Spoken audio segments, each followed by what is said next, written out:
Good evening guys, welcome to tonight's episode of Facts First. Ako po si Christian Esguera. As always, maraming salamat po dito po sa patuloy niyo pong pagsuporta dito po sa ating programa. Inagaan ko po by 1 minute yung start na ating program. Alam niyo po, di ba? 8:30 lagi yung start natin. Pero alam ko marami sa inyo talaga nagmamadali. Makauwi. May nag-message pa kanina. Maaga raw siya nagugas ng plato. Binilisan niya para mapanood niya ng live ito. Dahil nung in-announce po natin sa social media kung sino po yung guest natin at kung ano po yung topic natin ngayong gabi, marami po na-excite, marami po natuwa. So without further ado, babawasan ko ng konti yung aking introduction. Papakilala ko na po yung ating guest. Ika-4 na araw simula po nung makalabas siya sa detention, sa kulungan. I think today is the fourth day. Pinayagan na po siya magpiyansa finally. Alam niyo po, isa po ito sa mga pinaka-tinututukan nating issue dito sa Facts First. Dahil tulad po like ko sinasabi sa inyo, you don't have to be a fan.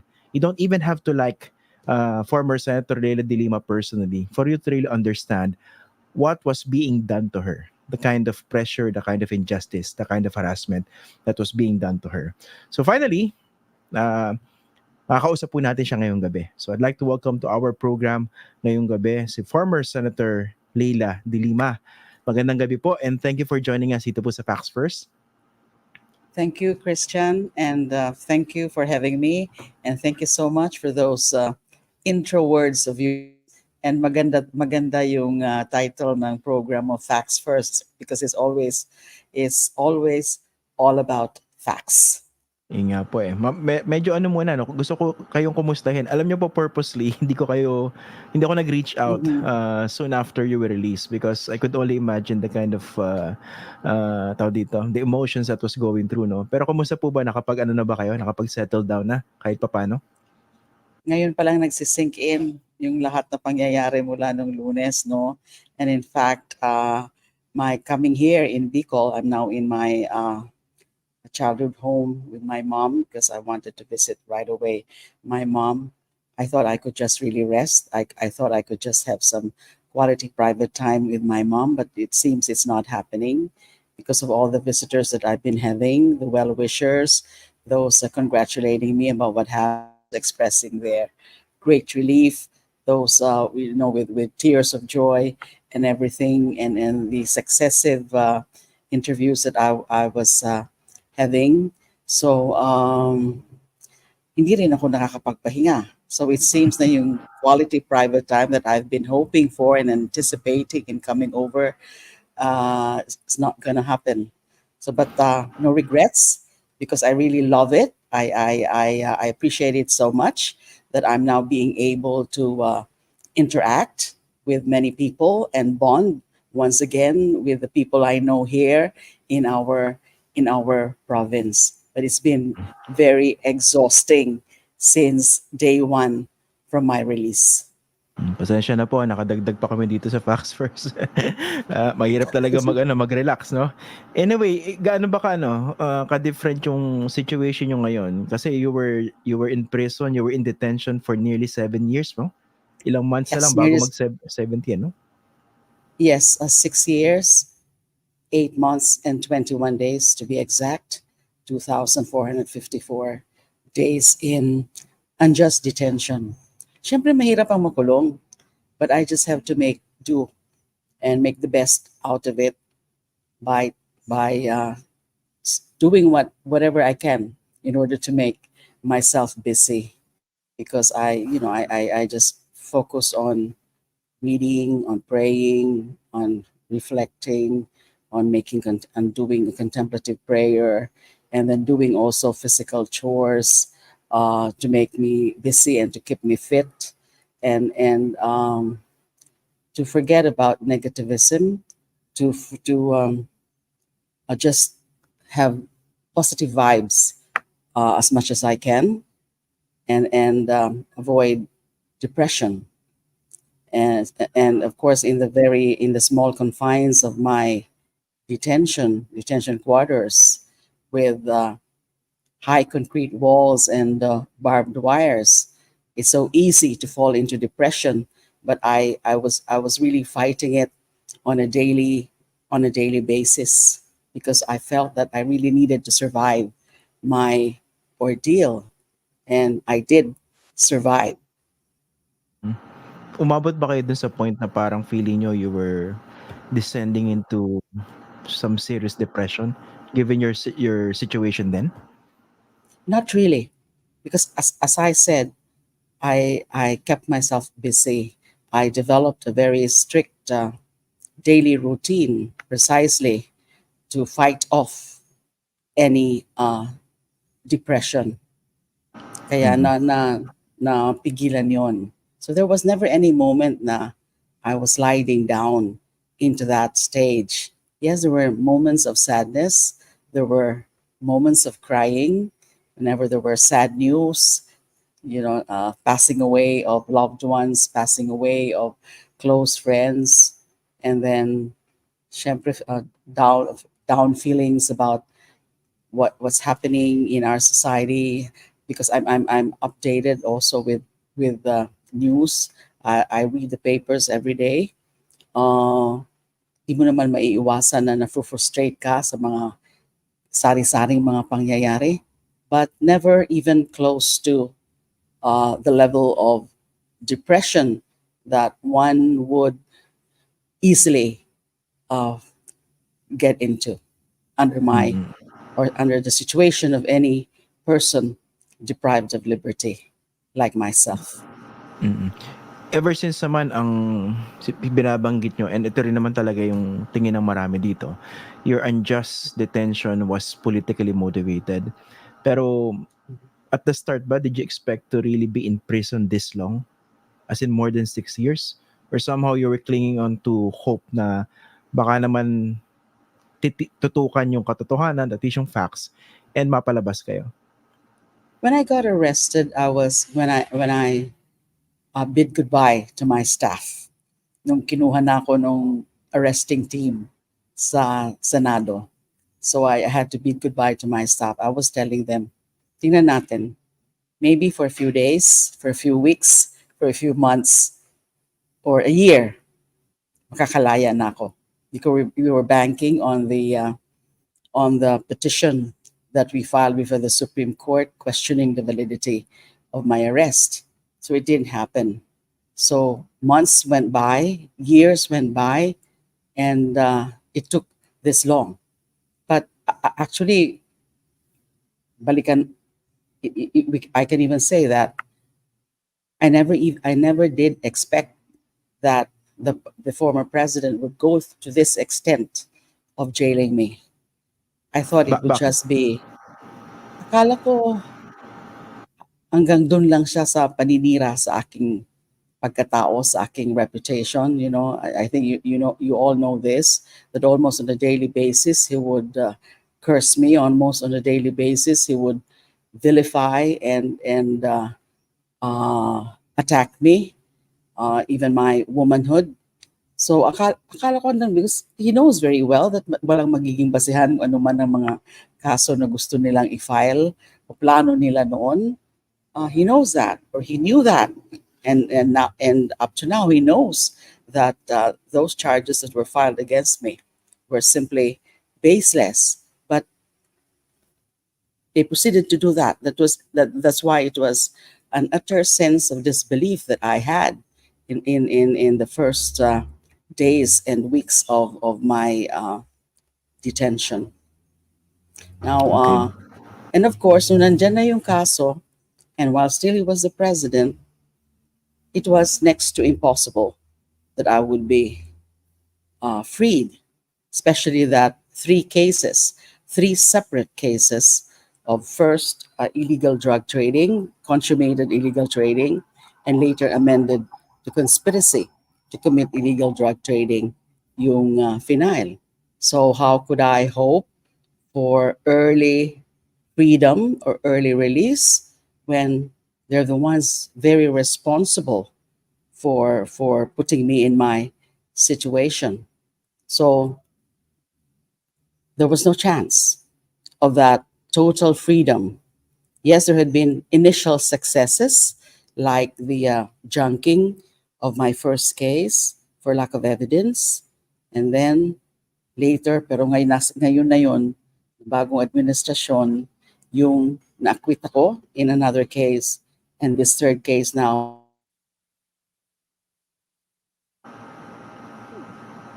Teka, medyo nawala po yung sound nyo, Senator. Yan, can you try it again? Yung last few words that you mentioned, medyo nawala po eh. Can you try again? Ayan, na-mute kayo. Napindot pala kayo. Oo. Na-mute kayo. Accidentally. Ayan. Let's try to unmute. Sayang yung sinasabi nyo eh. Ayan. Ayun. nagpapa-assist lang ako dito. Sige po, na-mute lang. Okay. I'm now illiterate Hindi, in hindi. operating these things because I didn't have this Oo. in my 6 years. Yes. Yun nga, So nilatag niya yung ano eh. Did you get the sense? Ito rin, again, sorry, I might be asking the obvious eh. Mukha bang pinahaba itong kaso nito to make sure that at least during the duration of the previous administration, you would be in jail at matahimik kayo? Did you get that sense? Yes, para sa akin walang duda yan. How would they ever allow me to be freed during that time when they themselves were responsible in the first place for jailing me? And precisely they did jail me because they as you know, and it's all about vindictiveness on the part of the former president. Kaya hindi na ako umaasa noon, lalo na nung tumatagal na. Sabi ko, siguro hintayin ko na lang sa susunod na administrasyon. And especially that I was hoping also that the next administration would be the opposition. I am part of the opposition. I did run under the opposition slate.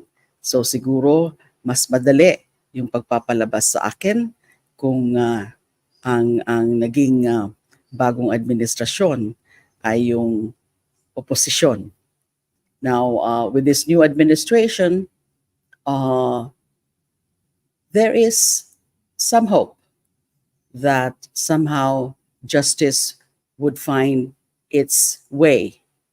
And for as long as hindi pinapakialaman ang korte, for as long as yung independence of the judiciary is upheld and respected, there was really hope that I would attain justice. And ito na nga, pinapakita na dito sa pagbigay sa akin ng pansamantalang paglaya through the grant of bail.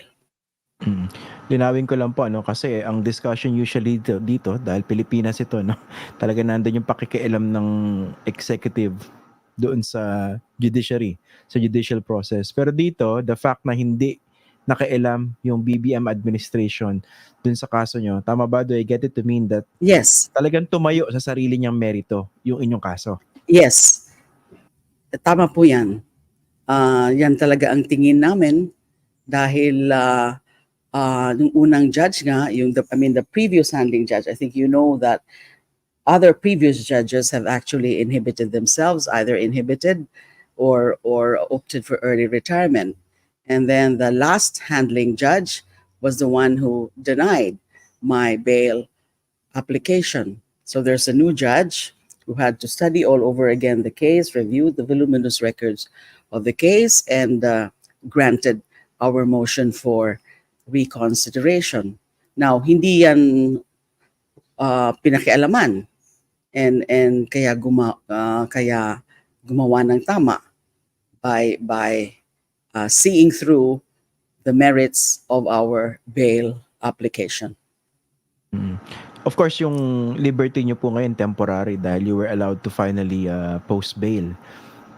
And jubilant yung mga supporters nyo at maraming tao. Pero how long would this last? Gaano kaya katagal pa yung itatagal ng third and last drug case against you, considering na umatras na rin yung mga witnesses? Umaasa kami, Christian, na unang-una, hindi na gaanong tatagal. Maybe a few months or several months. Hindi na naman siguro tatagal pa ng isa pang uling taon or a few more years, lalo na. Kasi ang stage ngayon is the filing of the formal offer of evidence ng prosecution. Kasi natapos na yung presentation nila ng evidence. Nag-rule na muna nga ngayon sa bail. Pero natapos na rin yung presentation nila ng evidence. And magpa-file na nga any day now, the prosecution is expected to file its formal offer of evidence, and then sasagot kami doon, and then i-resolve na yan ng korte. Pagkatapos noon, pagka-resolve ng Yan, medyo naghahangla ng konti kasi may problema sa internet connection sa Naga. Hintayin natin, no? Magandang pakinggan to. Dahil pinapaliwanag ni former Senator De Lima yung mga susunod na hakbang at mangyayari. Teka lang po ibabalik natin siya maya-maya. Okay? Hintayin natin. Medyo nag-freeze siya eh. Okay? Marami pa tayong gusto itanong sa kanya and nababasa ko po yung mga comments niya, no? So, i-recap natin ng konti, no? Ito naman yung basa ng marami dito.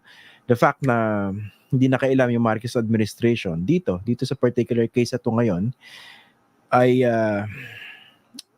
na-grant yung kanyang kahilingan na mapayagang magpiyansa. At habang nililitigate yung kaso, habang dinidinig, at least nasa labas siya, hindi nakakulong. Kasi rito pag inisip nyo, no? More than 6 years, close to 7 years siyang nakakulong.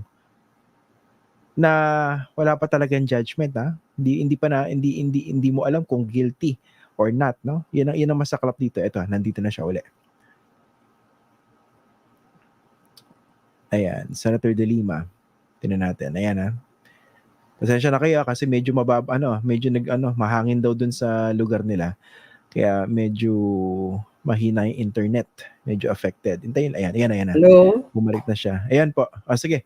You were saying, so yung next steps, no? So formal offer of Yes, evidence. the connection here is rather unstable. Sige ma'am. Iano ko na. I'll take I'm sorry, advantage. Christian. Can Unstable you hear ang me? connection dito. Apo, pero nadidinig po namin kayo Yes, na I malinaw can ngayon. hear you now. Apo. Ang tanong ko po okay. ganito, no? The fact that you're finally allowed to post bail, is that indicative of the strength Yes. or weakness of the evidence presented against you dito sa third and last case? Yes.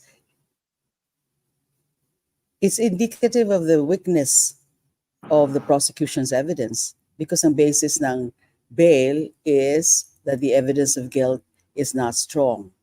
Now, yun ang pinaka-issue sa bail hearings is whether the evidence presented by the prosecution during the bail hearings is strong or not. Now, the fact that we were granted bail indicates that the evidence is not strong, and that is so discussed, that is shown extensively in the bail decision of the court. So, since mahina yung naging ebidensya o yung mga naging testimonya nung pinisenta nila sa bail hearing. At pagdating naman sa presentation of evidence in chief, nag-present na lang sila ng konti na lang ng mga witnesses. And sa tingin namin ay hindi na naman nadagdagan ng substantially yung na-present nila sa bail hearings, then umaasa kami na malakas ang tsansa na ma-dismiss na itong kaso na to via demurrer to evidence that we intend to submit in due time. Pag na-resolve na ng judge yung formal offer of evidence. And demurrer to evidence is tantamount to acquittal. So there would be no further wastage of the precious time of the court, and also no further wastage of the resources of government kung ipupursige pa itong kaso na ito. So we're pretty confident about this. Pag sinabing demurrer, ibig sabihin walang kwenta yung ebidensya laban sa inyo. Kaya ibabasura o ibinasura yung kaso. Di ba ganun po yan? Pinapabasura namin na walang kwenta at insufficient. Because the burden of proof always in any criminal case is to prove the guilt of the accused beyond reasonable doubt. Kung sa bail hearings pa lang, na ang pinag-uusapan pa lang is malakas ba ang ebidensya ng prosecution. Sabi ng judge ngayon, sa pag-grant ng bail, hindi. So kung hindi, malakas ang ebidensya, paano pang masasabi na there is proof beyond reasonable doubt? So, Mm. the logical conclusion is kailangan ng ibasura kaysa magsasayang pa ng oras para magpresenta pa kami ng aming sariling ebidensya. Oo. Okay, i-recap ko lang po sa mga viewers natin, no? Tatlo yung kasong isinampa against Senator De Lima ng Duterte administration, yung dalawa na basura na, at itong pangatlo, nagbabadyang mabasura dahil sa hinaan ebidensya, of course, pero titingnan pa rin natin yung yung official outcome nito. Pero ang gusto ko po sana itanong sa inyo, given the context, the political context under which you were put in prison for more than 6 years, hindi naman kaya nag-succeed na yung mga nagpakulong sa inyo, given the fact na napakulong nga kayo for close to 7 years. Wala kayo sa public eye, basically. Pwede nilang Victory na sa isipin kanila yun. yun. At talaga namang victory na, yun ang iniisip nila, victory na sa kanila yun kasi naging limitado na yung aking exposure. Yung ano ko ng mga commentaries ko, yung aking mga advokasya, naging limitado na dahil unang-una nga wala akong cellphone, wala akong laptop, at hindi nga naman ako nakaka-participate noon sa Senado, yung mga deliberations, and I could not even vote. So in that sense, iisipin nila nag-succeed na sila dahil sayang yung panahon na yon na pwede ako maging useful and could have really performed my mandate more fully and effectively. Pero sa isang banda naman, yung pinaka target naman talaga nila is yung gibain ako. Pinaka-target nila is patahimikin ako. Sa usapin na yan, malinaw na hindi sila nagtagumpay. Kasi hindi pa rin nila ako napatahimik at hindi nila ako mapapatahimik. At hindi nila ako pwedeng basta-basta na lang gibain o pahinain ang loob. So in that sense, they have not succeeded at all. They failed because I didn't want them to succeed. Okay. I cannot, and I could not, and I cannot allow them to succeed. Isa po sa mga very unfortunate things that were done to you, Senator De Lima, ito, na-monitor nyo rin po, na-monitor ng maraming tao ito, yung pambababoy sa inyo, yung pambabalahura sa House of Representatives. Unfortunately, may ilang pang mga babaeng kongresista na mga sip-sip sa nakaupong Pangulo ng time na yon. Lagi ko sinasabi sa programa na to, pwede nyo i-YouTube, hanapin nyo yung videos na yon. Nagtatawanan sila, as in pinagkakatawaan yung pagkababae nyo. Anong tumatakbo sa utak nyo ngayon na nasa labas kayo? On bail at least, and then these people were party to destroying your reputation, or at least to paint you as someone guilty before the court of public opinion under the previous administration. I'm sorry, you're choppy. Can you repeat the question? It's choppy. You're coming in very choppy. Eto ma'am, malinaw na Hello? po ba ako? Eto, malinaw na po ba ako? No, wala ka na naman. Eto, okay na po ba? Malinaw kayo sa akin eh. Oo, eto. Am I coming You're in coming clear? in choppy. Okay, now okay na. Go ahead, na. please. Sige. Curious lang ako, ano tumatakbo sa Go utak ahead. niyo ngayon na you're out on bail, tapos ano naiisip niyo pag naaalala niyo yung mga kongresista na naging party doon sa pambababoy sa inyo, sa pagkababae ninyo, at saka sa pangyuyurak ng reputasyon niyo before the public under the previous administration? Masakit pa rin hanggang ngayon. It's really so revolting that they have to do that, they go through that extent para magpapogi lang doon sa nakaupong presidente noon. But I do hope they realize now what they did. That it's such an unjust doing na lalo nang I was also a fellow lawmaker. Wala man lang kortesiya which they accorded to me. siniraan talaga nila, binalahura nila yung pagkatao ko. And yes, until now, it's still very painful to me that we have these lawmakers throwing away any any kind of dignity just just to put up a show in order to please a certain man. And mahirap eh. Uh, but while I still consider that very painful, pinapatawad ko na naman sila. Maybe under those circumstances, they thought they were doing something that could further their own interests, but not necessarily the interests of truth and justice. And in fact, it was very much against the interests of truth and justice. Okay, bait nyo napatawad nyo na. Pero kasi pag napapanood namin yung video, ang hirap eh. Anyway, how about yung mga colleagues nyo before sa Senate? 'Di ba merong 16 yata na colleagues nyo sa Senado who voted to oust you from the Justice Committee as chairperson. Yun yung kasagsagan ng kalakasan ng Duterte administration yun eh, no? And perhaps what you said about the lawmakers at the House, siguro ganun din yung Can mga nasa also be Senado ng said, time na yan. Oo. yes, Ngayon iba uh, nagpaparamdam, 'di ba? Nagko-congratulate pa yata sa pag-release niya, may mga statements pa, 'di ba? I mean, pati ba 'yan napatawad niyo na rin, yung mga colleagues niyo mismo sa Senado?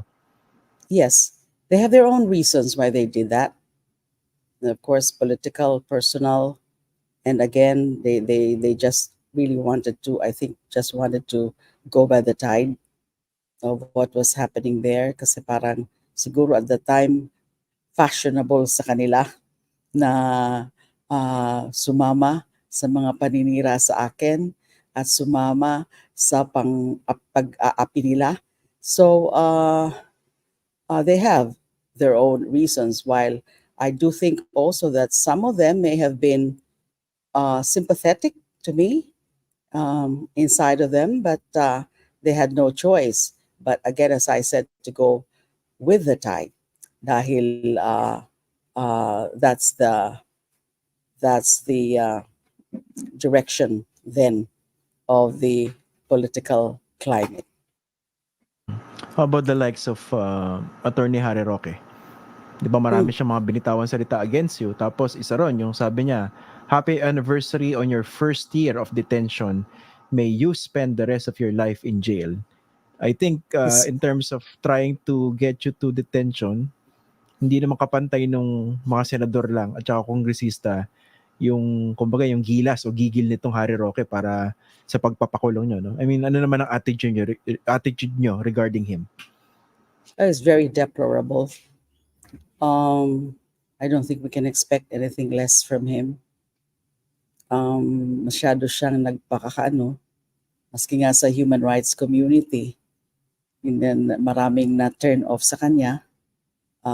He's pretending to be fighting also for human rights causes, but it turned out it's the opposite that he's been doing. And then sa mga ginawa niya sa akin, again, pag pangsisip-sip lang, just to be within the graces of the former president, he had to go to that extent. And kahit na ganun, pinapatawad ko na rin siya kahit hindi hihingi rin ng kapakatawaran. Ang light ng feeling nyo ngayon Senator De Lima. Okay, how about naman si former Justice Secretary Vitaliano Aguirre? 'Di ba merong impressions na 'di ba? Allegedly pinaressure daw niya yung isang yung witness to go against you. Kasama ba Yeah, yun sa mga listahan ng same napatawad niyo na? thing.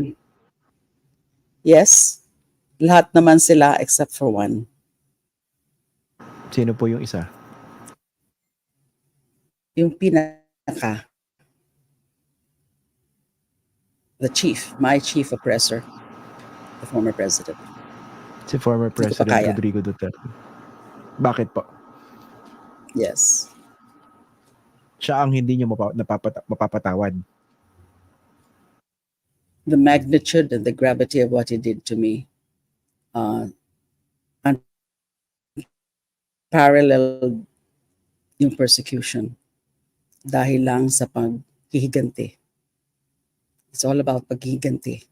And then using the entire machinery of the state, gumamit ng mga kung sino-sino, gumamit ng mga testigo, ng mga peking mga testimonya, gumamit ng mga iba pang mga tao para lang masira ako.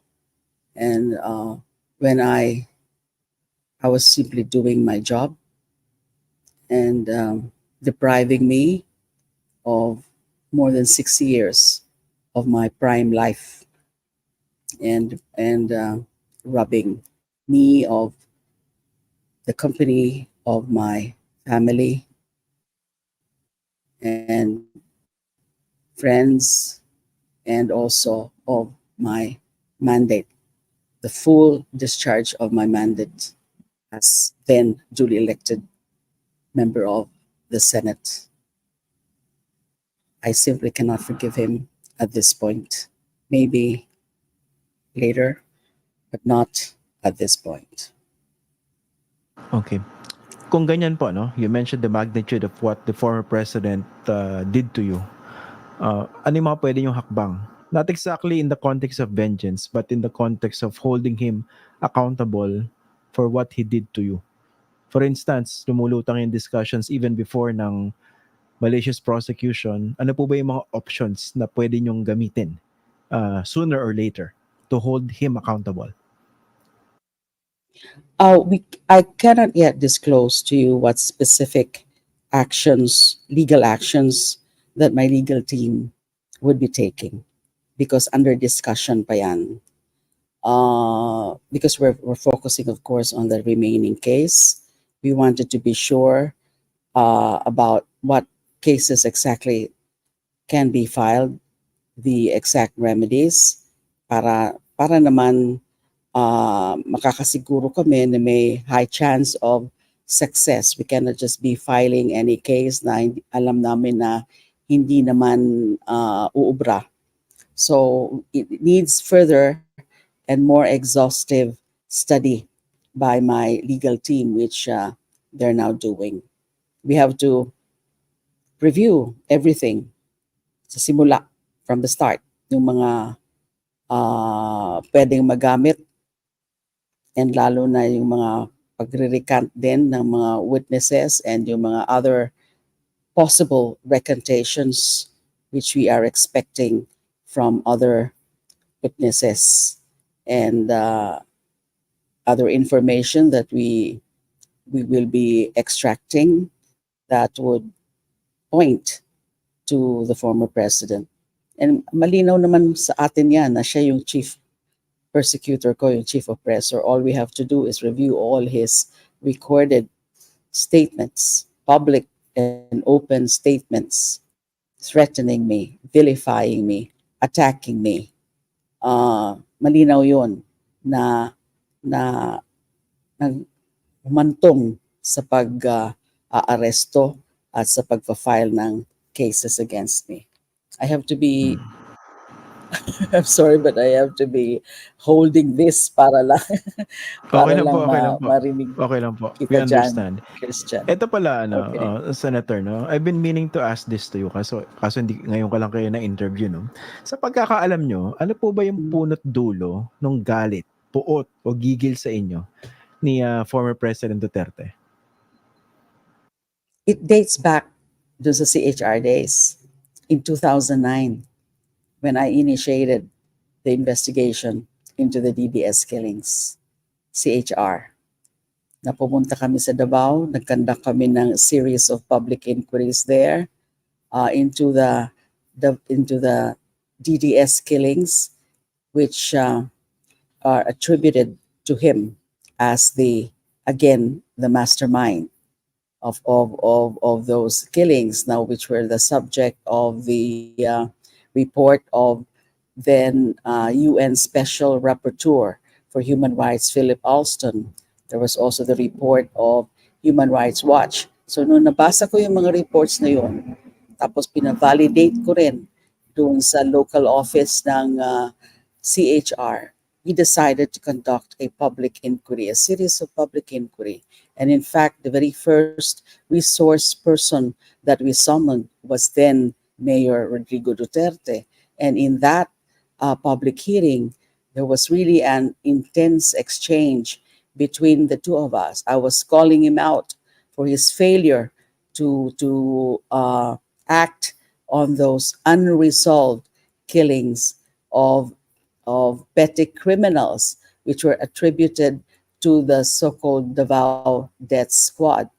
So nagsimula doon, and when I became a senator and he became the president, malay ko ba na magiging presidente siya, malay ko ba na magiging senador ako in 2016, and inulit na naman nila yung pinagkagawa nila doon, and I wanted to do something right away. So sa July pa lang noon in 2016, kakaupo pa lang namin, I immediately filed a resolution seeking for a Senate inquiry under my Committee on Justice and Human Rights. In fact, some of my colleagues there then and some friends, saka yung mga schoolmates ko rin sa San Beda, were dissuading me, were discouraging me from doing it. Sabi nila, it's too early. Magagalit talaga yan sa'yo. And it's too early. It's so popular. And talagang babalikan ka niyan. Sabi ko naman, should I wait for more killings, for more for the figures to rise? Because by then, I think it was a little more than 500 na yung mga naging biktima ng mga EJ case.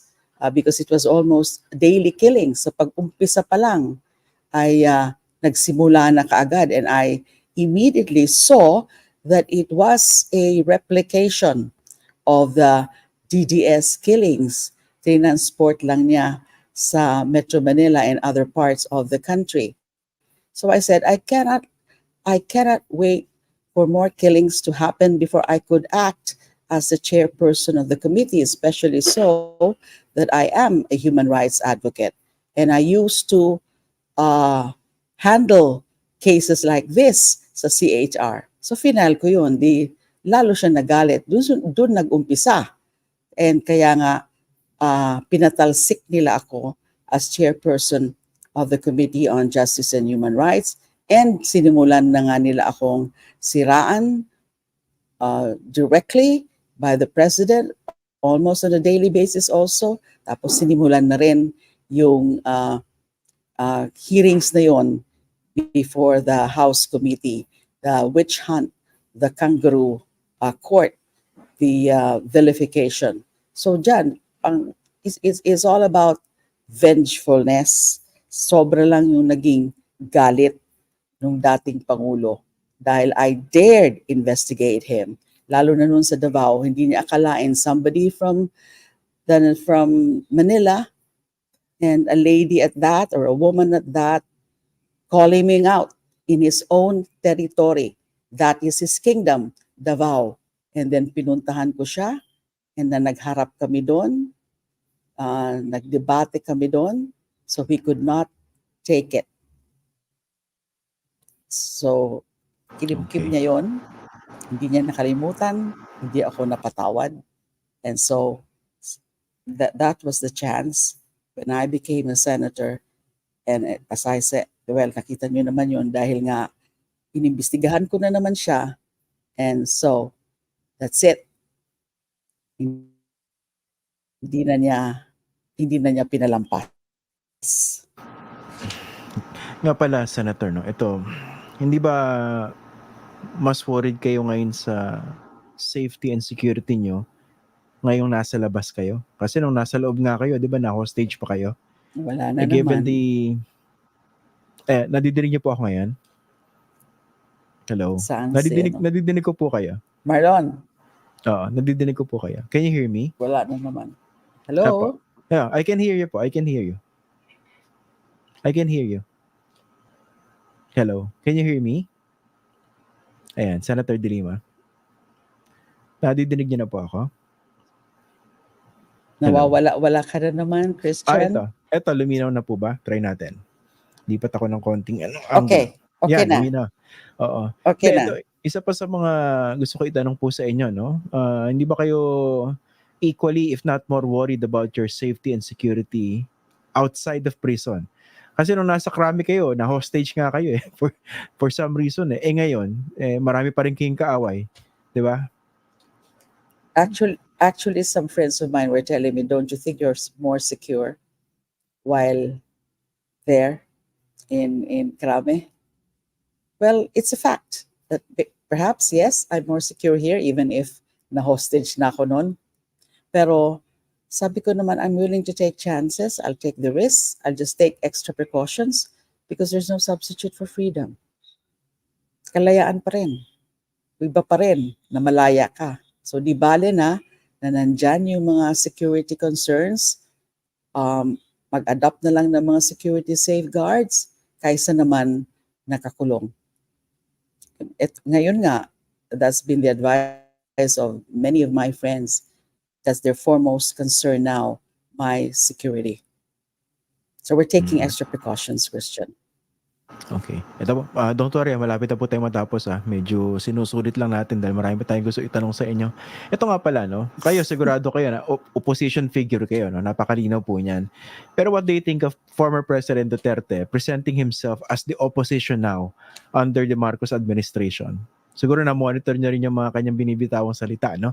Sinasabi niya, importante ang opposition, dapat sa democracy may chatter. So parang ganun yung positioning niya ngayon, opposition to the Marcos administration. Ano pong tingin niyo doon? It appears hypocritical to me. Anong pinagsasabi niya na, bakit ngayon sinasabi niya na yan na importante ang oposisyon?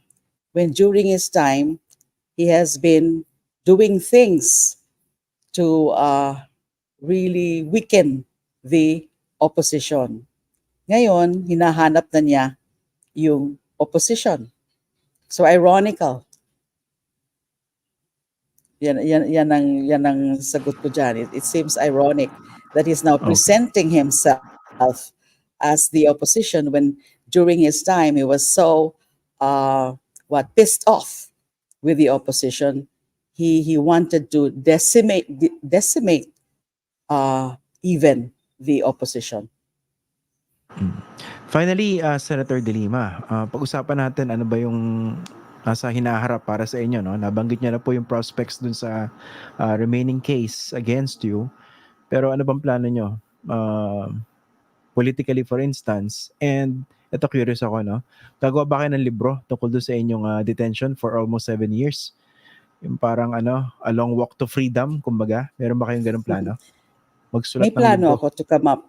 Yes, may plano ako to come up with a book based on my daily journals kasi meron ako talaga mga daily journals.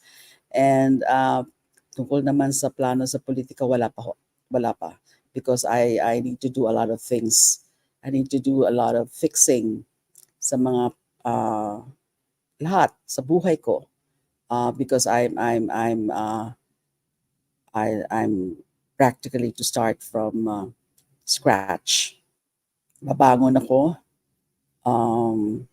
hahanap ako ng hanap buhay ko, maging source of income ko, maybe a private practice and also teaching and whatever.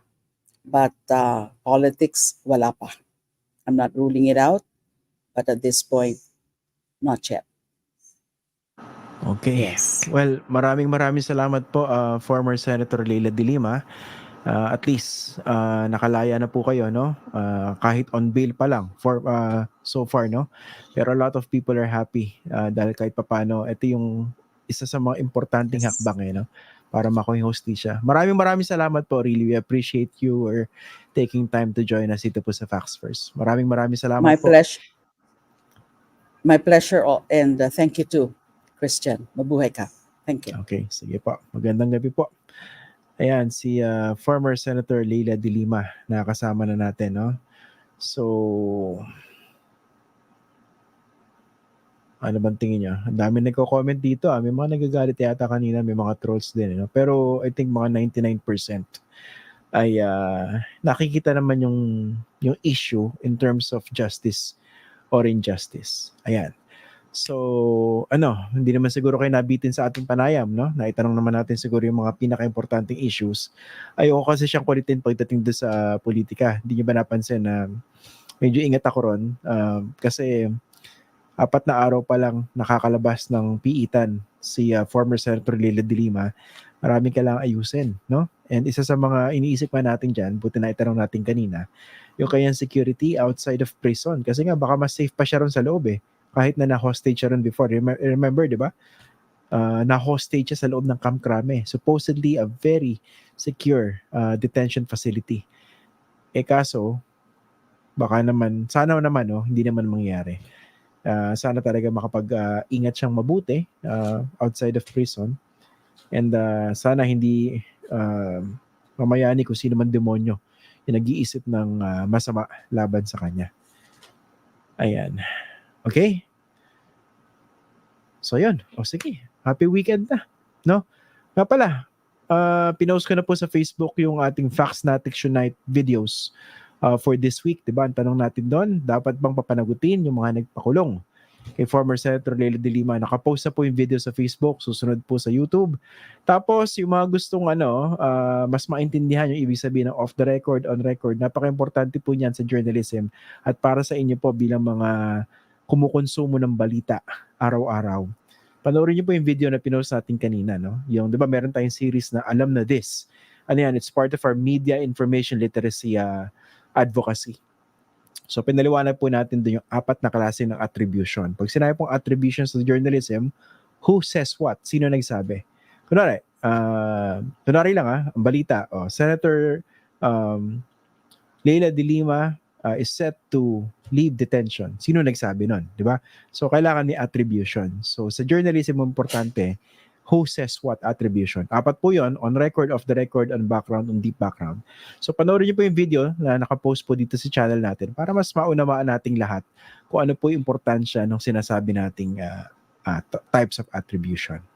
Okay? So maraming salamat po and kita-kita po tayo sa Monday. Ha? Maraming salamat po. Magandang gabi po sa inyo lahat, pati sa Team Replay at saka sa Team Delay. Yan, sana nagustuhan niyo po yung ating episode ngayong gabi. Magandang gabi po and have a blessed weekend ahead.